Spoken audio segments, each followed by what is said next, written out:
The iron flag is loud tonight. Not the rowdy, chaotic kind of loud, but the sharp, metallic noise of Marines unwinding after long days, long deployments, and long lives spent living at the edge of certainty.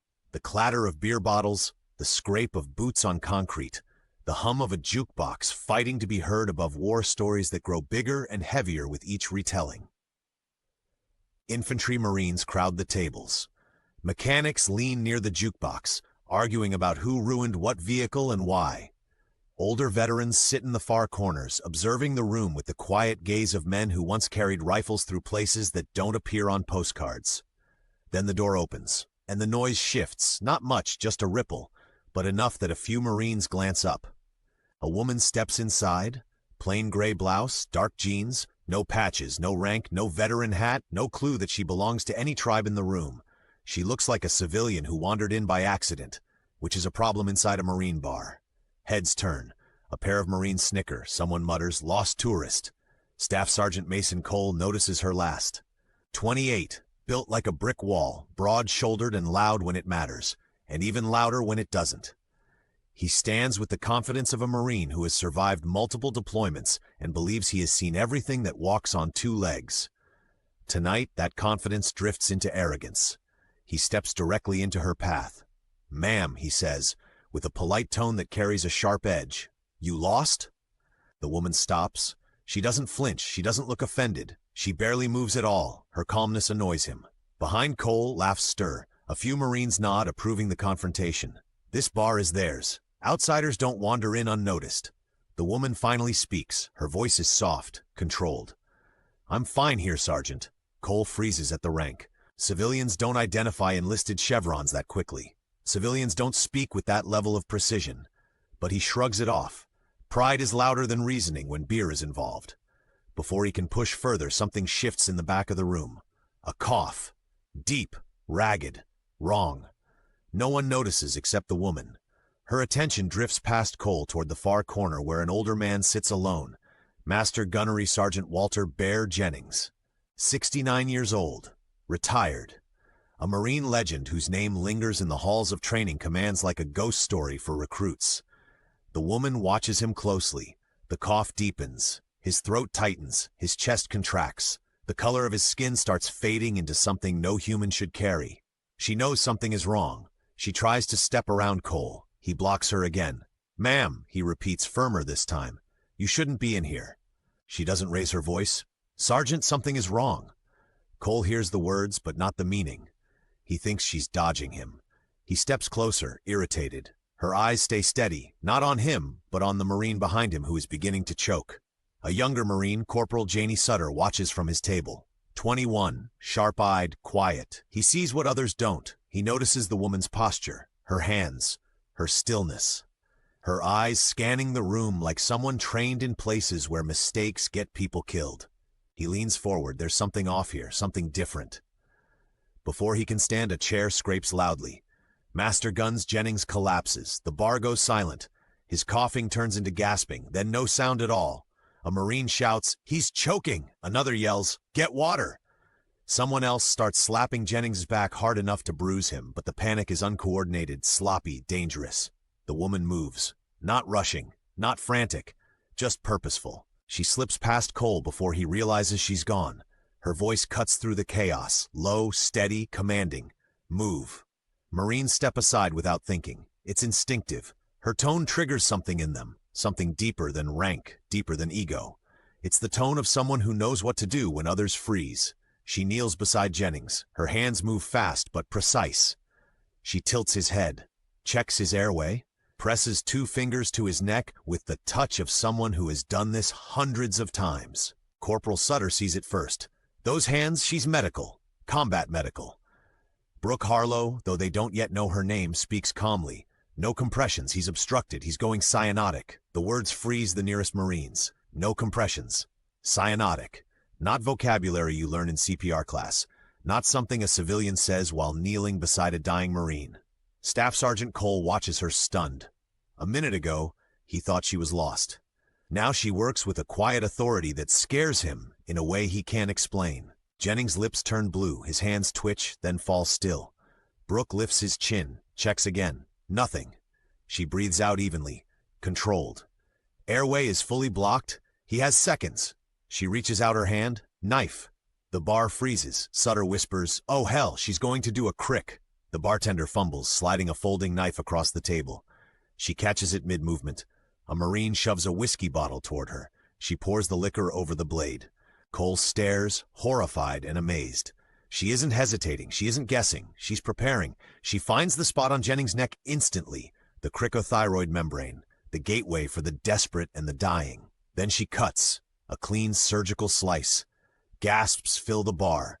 Marines flinch. Someone curses, but Brooke doesn't waver. Not once. Her breathing stays controlled, calm. She wedges the incision open and reaches for the nearest drink, a thick straw. She bites off the end, slides it into the cut with surgical accuracy. Jennings' body doesn't move.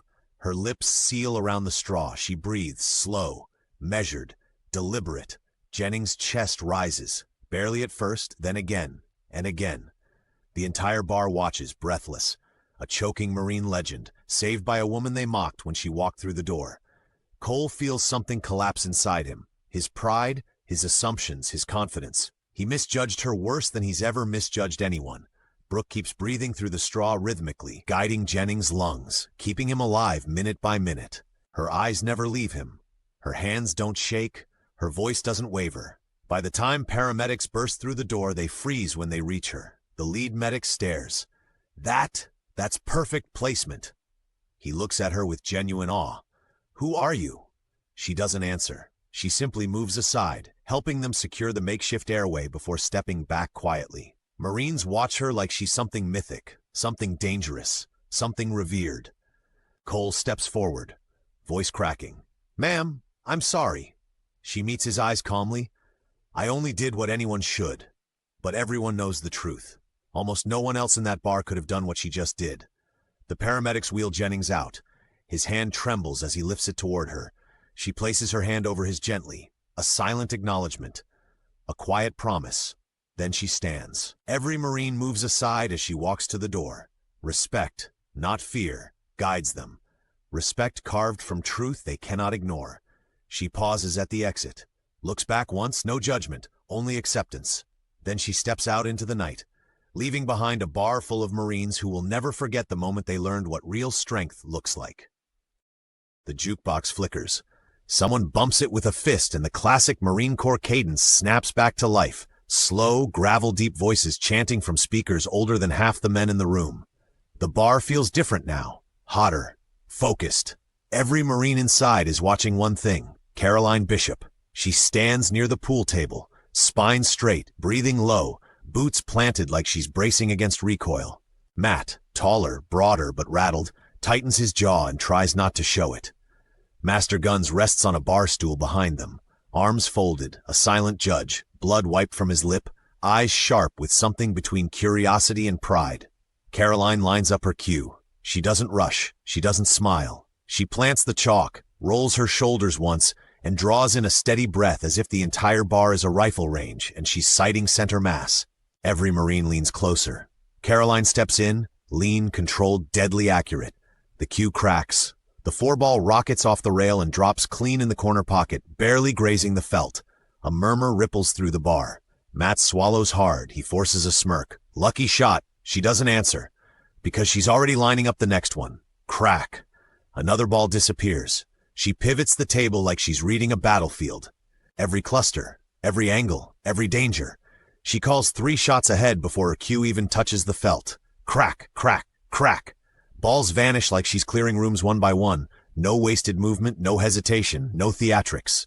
Matt's bravado spills right out of him. A whisper slips through the crowd. Damn, she's not just good. She's trained. She's something else. Master Guns exhales a low laugh and mutters into his beer. I told you boys, don't measure a Marine by the size of her boots. The final ball sits lonely near the far corner pocket. Caroline circles the table, steps into her stance and pauses. She feels the weight of all those eyes, doubt shifting into shock, shock shifting into respect. Click, crack. The 8-ball drops, the bar erupts into a roar. Caroline doesn't roar with them. She just stands upright, cue resting at her side, breathing a thin fog of calm into the air. Matt's pride collapses right into his boots. He clears his throat, trying to salvage something, anything. Double or nothing? She steps closer, voice low, steady. Winning once proves skill. Winning twice proves cruelty, and I'm not here to humiliate you. The bar goes silent. Matt blinks. Master Guns lets out a bark of a laugh. God damn, Bishop, that's colder than the beer here. Caroline sets the cue down gently and turns away, but trouble arrives before she can take a second step. The door swings open. 3 men pile in, loud, stumbling from the cold, already angry. Their shoulders bulge against civilian jackets. The smell of cheap liquor follows them like an unwanted squad mate. They aren't Marines, and they aren't here for drinks. They're here for attention. One of them, big, bearded, eyes glassy, spots Caroline immediately, then spots Matt's bruised ego standing behind her. Hey, the bearded one grins. Thought this was a Marine bar. Didn't know they let girls in to embarrass the men. Matt flushes. Caroline doesn't move. Master Guns stands, slow, hands in his pockets. Gentlemen, this is Marines territory. You want trouble, find another bar. The bearded man smirks. Relax, Grandpa. A thin, dangerous quiet settles over the room. Master Gun steps forward, old bones, young fire. The entire bar knows he's seconds from teaching someone a painful memory. But Caroline moves first. She steps between them, calm, empty-handed, unshaken. Walk away, she says gently. No one wants this to go bad. The bearded man grins wider. And what if we do want that? Caroline tilts her head, studying him the way someone studies weather before a storm. I won't fight you, she says, but I'll finish it. A collective ooh rolls through the Marines. That should have been the warning. But ego doesn't listen to warnings. Beard swings first. Sloppy, wide, drunken. Caroline slips sideways, lets the fist cut through empty air, then pivots behind him. She doesn't strike. She doesn't shove. She simply guides his momentum with a palm to his back. He crashes into a table. His friends jump in. Caroline moves like clear water, flowing, redirecting, never escalating. A wrist turn just enough to send a punch off target. A shoulder shift that drops someone into a bar stool. A sidestep that lets 2 men crash into each other. She's not fighting. She's controlling chaos. Master Guns watches with open surprise. Matt watches with open awe. The rest of the Marines watch like they're witnessing something mythic, some old legend walking the earth again. Finally, Caroline steps back, distancing herself from the 3 groaning strangers. You're done, she says quietly. Leave. For a long, tense moment, no one breathes. Then the bearded man limps to his feet, eyes flicking between her, the Marines, and the door. Crazy, he mutters. You people are crazy. But he leaves. They all leave. The door slams shut behind them. The bar stays silent. Caroline brushes a stray wisp of hair from her face. Her hands don't shake. Her breathing doesn't spike. Her pulse settles into a soft, steady rhythm, like she never left training. Master Guns breaks the silence first. Bishy turns. He nods once, slow, meaningful. That's the kind of discipline this corps was built on. Matt steps forward. No swagger left, just honesty. I misjudged you.